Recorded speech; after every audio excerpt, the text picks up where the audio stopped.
Existe em você aquela sensação que ninguém te vê, que parece que você é invisível na sua família, ou que ninguém te ouve, e essa sensação traz solidão, traz um isolamento, traz algo estranho, mesmo que você esteja envolvida, rodeada de outras pessoas? Eu sei, porque eu já passei por isso. É uma impressão realmente estranha, porque você está ali e você faz muita coisa realmente pela família, pelo seu companheiro, e de repente não tem ninguém ali do outro lado, que é aquela pessoa que te apoia, que faz por você, que está ali quando você precisa, nem que seja para te ouvir. Pois é, eu já passei por isso, e se você passou ou está passando, me escute, porque eu vou te dar umas dicas de como sair dessa situação. Existe uma característica no modo de pensar, principalmente das mulheres, que é ser assim um pouco visionária. A gente consegue ter uma visão do que de fato é bom para as pessoas à nossa volta. A gente, pelo nosso amor, a gente tem a impressão que sabe o que é o melhor para os filhos, o que é o melhor para o companheiro, para os nossos pais. E por ter essa impressão, a gente muitas vezes quer dar um empurrãozinho nas pessoas para que elas consigam ir para aquele lugar que a gente acredita que seja melhor para elas. Isso é um ponto. Outro ponto é que muitas vezes a gente quer mostrar para o mundo, a gente tem essa vontade de ser essa pessoa que resolve as coisas. É como se mostrar forte, uma certa fortaleza, e você se torna aquela pessoa em que as amigas pedem conselho, aquela pessoa que está sempre ali, pronta para resolver as coisas. Você se torna um pilar central dentro de um grupo de pessoas, normalmente a família. Quando a gente se torna esse pilar central, tem um lado muito bom, que é o modo como a gente se mostra para o mundo. E a gente gosta disso. Que parte nossa que gosta disso? Bom, essa parte se chama ego. O ego é aquilo que a gente mostra para o mundo. E ele gosta. Eu estou sendo visto aqui como alguém forte, como alguém que resolve, como alguém que dá conselhos, como alguém que diz para os outros qual é o melhor caminho para eles, dá aquele empurrãozinho nos outros. Só que isso tem um outro lado. O outro lado é que a gente não é só isso nessa nossa estrutura do ego, aquilo que a gente é para o mundo. A gente também tem um lado frágil. Sabe por quê?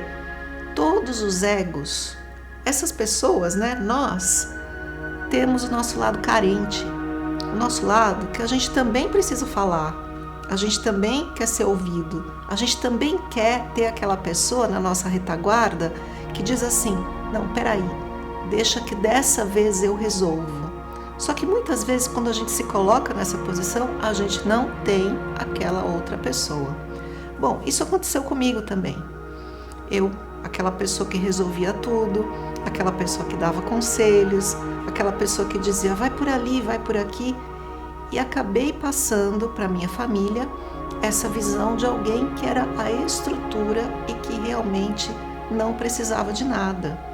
Eu só soube disso quando, depois de ficar ali remoendo por algum tempo, com vontade de ter alguém com quem conversar, com quem compartilhar, ou alguém na minha retaguarda, eu de repente me vi cobrando essa posição de outras pessoas e escutei: não, mas espera aí, eu nunca imaginei que você precisasse disso também, porque você está sempre na frente, porque você é forte, porque é você quem segura a onda das coisas, E eu escutei isso e fiquei muito surpresa. E daí reparei que de fato, durante muito tempo, em nenhum momento eu mostrava a minha vulnerabilidade. Então, você sabia que nas relações, uma das coisas mais importantes é a gente, pouco a pouco, nas relações afetivas, mostrar esse nosso lado vulnerável. Porque o que acontece com você? Você já reparou? Quando alguém mostra para você o seu lado vulnerável, o que você tem vontade de fazer? A gente tem vontade de catar aquela pessoa, botar no colo, acolher. A gente tem compaixão pela vulnerabilidade. Mas, ao mesmo tempo, quando é da nossa parte, a gente tem medo de mostrar. Porque vulnerabilidade é se abrir e a gente tem medo. Vá que o outro nos machuque. Então, é claro, você tem que ter cautela, mostre pouco a pouco. Mas aqui eu quero te dar um passo a mais, que é para você de fato resolver esse sentimento de solidão, de isolamento nas suas relações, mesmo quando tem gente em volta. O pulo do gato é o seguinte: comece por você.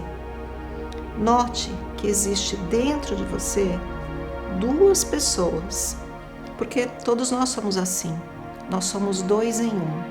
Nós somos esse ego que eu acabei de falar, né? Que é essa pessoa que se mostra para o mundo, e esse ego é o seu corpo, a sua vida, as suas emoções, o seu jeito de pensar, aquilo que aparece.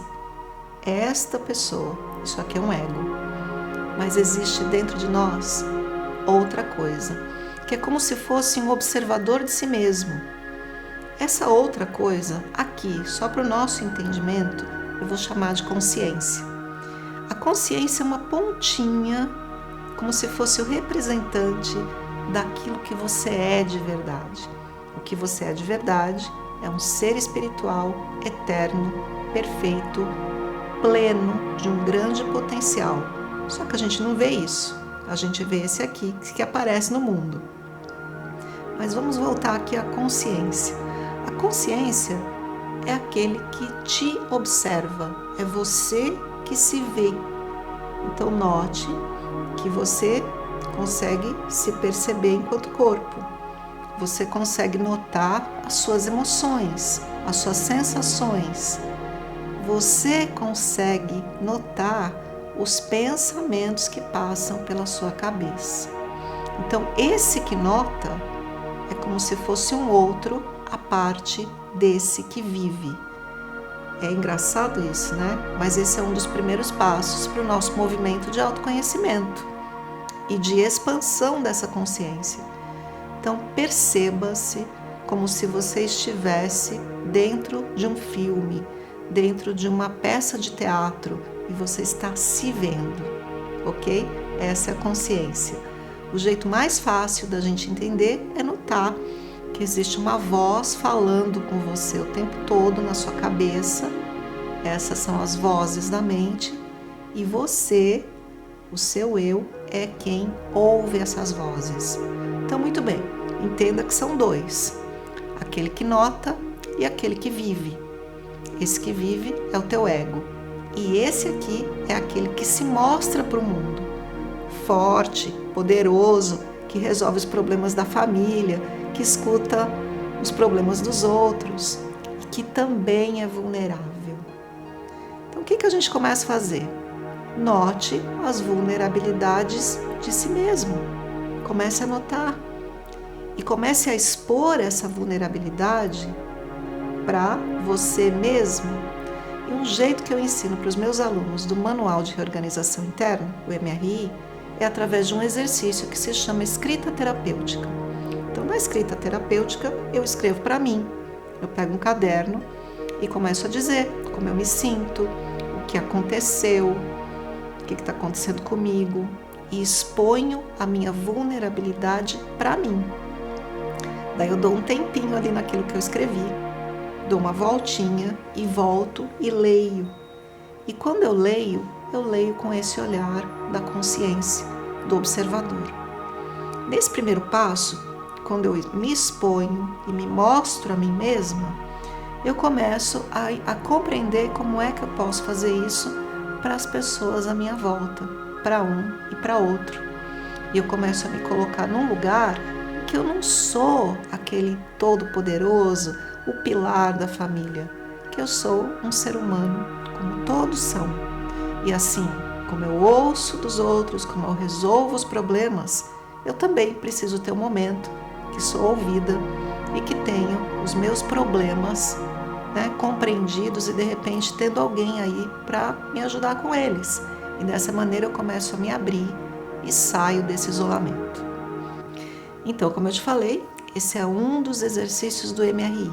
Eu quero te convidar para conhecer um pouquinho mais sobre o MRI e começar a pensar aí como é que você vai fazer para dar os seus próximos passos nesse caminho de expansão e de autoconhecimento. Vou deixar um link aqui para você, conheça o MRI. Eu já te deixo aqui o tema do nosso próximo vídeo, que também é sobre autoconhecimento, que vai ser sobre a autodescoberta, o caminho para uma vida mais plena. Um beijo.